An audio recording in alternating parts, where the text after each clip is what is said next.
The purpose of HeatSource textiles is to be able to provide a way to store heat. There's always heat around in your environment, and the trick is, how do you capture it, how do you concentrate it, how do you store it? One of the big eureka moments was when we found the heat storage material. We had considered using heat transfer fluids such as water, but the system was just way too complicated to use in the region, and so we considered sodium acetate packets, which is another type of phase change material, and then eventually we stumbled upon paraffin. If you were to, say, wake up one day in the Himalayas and take your HeatSource textile and put it in a solar oven for the day, it would store heat during that day from the concentrated energy of the sun and melt the phase change material, which is this wax. So there'd be several layers of wax inside.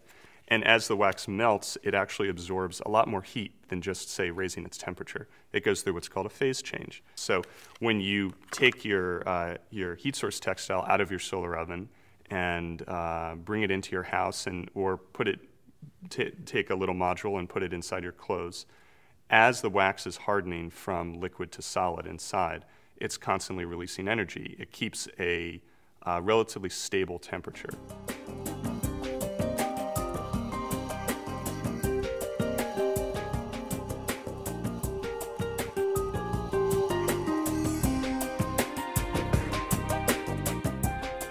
Ideally, we have a sustainable industry going in that region where we have local manufacturers producing that technology and then being able to sell it to people who really need it. And ideally, we want that the local manufacturers themselves to be using that technology so they can infuse their own experience into the manufacturing process, and then they can hand it off to, say, their neighbor or to, their local elder or whoever in the community that they know, and they can get the community excited about it. The ideal for our project would be to create a self-sustaining economy in the areas that we're working. Invention is a thrill. You can throw things together and come to a miraculous invention.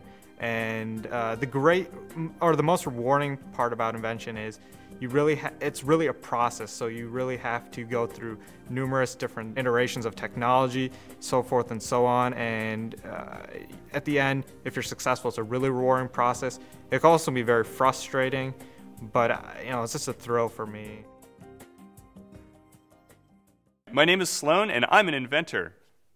My name is Saad, and I'm an inventor.